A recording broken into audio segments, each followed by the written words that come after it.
বৃন্দ স্বাগতম স্বাগতম স্বাগতম বৃন্দ স্বাগতম স্বাগতম স্বাগতম। কেন আমি মনের কথা বুঝতে পারি, দেখেছিস? অ্যাকচুয়ালি কি হয়, আমি চশমাটা এই জন্য পড়ি, এই ওঠার সময় এই এক গুছো গুছো ফুল মুখে ছুঁড়ে মারে, চোখ ফোক কালো হয়ে যায়, চোখ ফুলে যায়।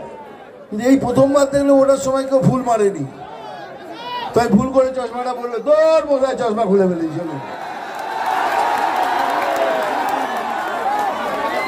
আর এই চেঁচামেচিটা মেয়েদের থেকে বেশি হলো কেন?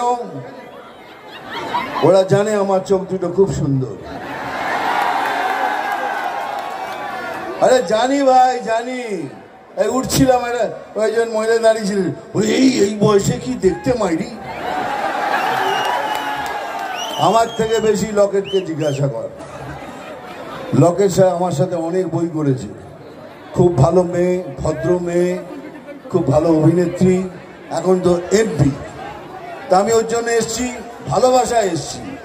ও আমাকে শ্রদ্ধা করে, আমাকে রেসপেক্ট করে, আমি সেই ভেবে এসছি। বিজেপির তো আমি ডেফিনেটলি, কিন্তু এক্সট্রা একটু আমি লকেটের জন্য, কেন আমার সাথে কাজ করেছে, আমার সহকর্মীও। আর এটা বললেও মিথ্যে হবে না, এটা বললেও মিথ্যে হবে না কে লকেট অনেক কাজ করেছে। লকেট এখানেও কাজ করেছে, যখন ওকে দিল্লিতে নিয়ে গেছে, দিল্লিতে কাজ করতে বলেছে, আমি তার সাক্ষী। ও লকেট দিল্লিতেও কাজ করেছে। আর লকেট কাজ করার মেয়ে, ও জিতলে আপনাদের জন্যই কাজ করবে। এবার কাজের কথায় আসি। আমি এখানে এসছি, ঠিক দেখবেন দুদিন পরে ওই অপোজিশন পার্টির একজন বড় নেতা এখানে এসে স্পিচ দিচ্ছে, বক্তৃতা দেবে। এটা দেবেই। এইবার এখানে যারা যারা শুনতে চান না, তারা যদি দয়া করে চলে যান, তাহলে অন্যদের খুব উপকার হবে। আপনারা তো শুনতে আসেননি, তাহলে কথা বলছেন কেন? আমি বলছি, আমি চলে যাওয়ার পর আর কেউ না কেউ বড় অভিনেতা আসবে, তারা কি বলবে, কি বলতে পারে, এসে এই প্রথম কথা বলবে, এই সিএএ, এরা বিশ্বাস করবেন না, এরা মুসলমান ভাই বোনদের ভারতবর্ষ থেকে তাড়িয়ে দেবে, প্রথম কথা। এবার আমি বলছি, সিএএ কাউকে তাড়িয়ে দেবার আইন নয়, কারণ নাগরিকত্ব কেড়ে নেওয়ার আইন নয়, নাগরিকত্ব দেওয়ার কানুন হলো সিএএ। সিএ কাউকে তাড়াবে না। আর সিএ শুধু মুসলমান ভাই বোনদের জন্য নয়, সিএ মুসলমানদের ভাইদের জন্য, আমার জন্য, আপনাদের জন্য, খ্রিস্টান ভাইদের জন্য, শিখ ভাইদের জন্য, সবার জন্য এই আইন। আপনার কাছে যদি সত্যিকারের আধার কার্ড থাকে, আমি কেন সত্যিকারের বলছি আপনারা জানেন, এই যে আমাদের অপোজিশনের পার্টি আছে, পয়সা দিয়ে সব কিছু ভুয়ো করেছে, ভুয়ো আধার কার্ডও করেছে। ও যাদের ভুয়ো আধার কার্ড আছে তাদের জন্য প্রবলেম হবে, কিন্তু আপনার জন্য হবে না, এটা আমার চ্যালেঞ্জ। আর যদি মনে করেন এরা যা যা বলছে তা যদি সত্যি হয়, কে সিএএ কার্ড মানে মুসলমান ভাইদের তাড়িয়ে দেবে, একজন কেউ যদি তাড়াবার চেষ্টা করে, আমাকে ডাকবেন, এই ময়দান রইল, আপনারা থুতু ফেলবেন, আমি সেই থুতু চাটবো।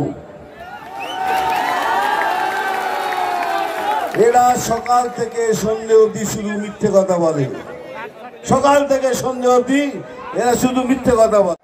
আপনারা আমার সাথে হ্যাঁ মেলাবেন, হ্যাঁ হলে ওকে বলুন, বিজেপি কি একটা দুর্নীতিগ্রস্ত পার্টি? না, জোরে বল। এরা কি আলু চুরি করে, গরু চুরি করে, কয়লা চুরি করে, বালি চুরি করে, পড়াশোনা চুরি করে, রেশন চুরি করে?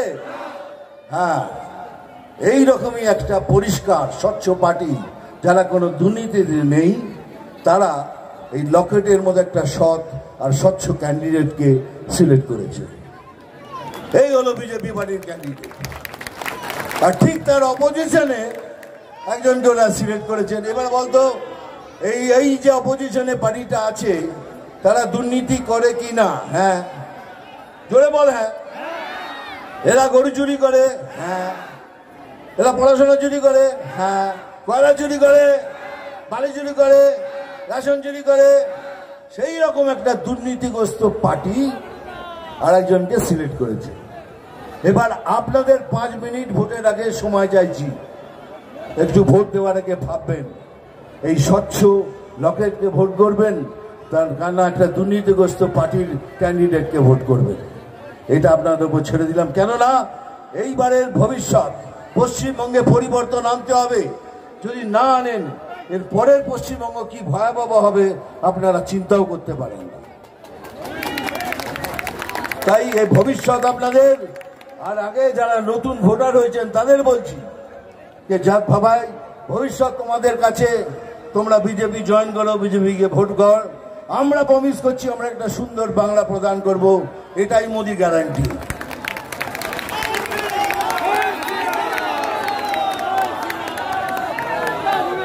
দেখ ভাই, বলার তো অনেক কিছু আছে। দাদা এটা আমাকে দেখতে পাচ্ছিস না?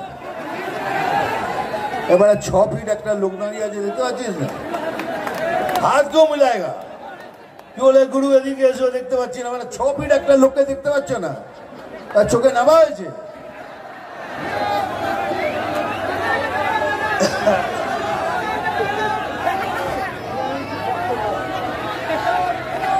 আরে খেয়ে ওই লাথি ল্যাং, ভেঙে যে গেল ঠ্যাং।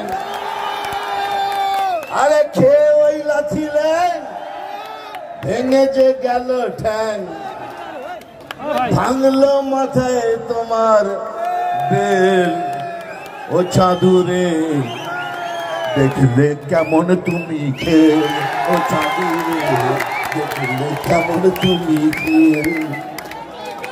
ভালো থাকবেন। আমি না অনেকদিন আগে একটা গান গেয়েছিলাম,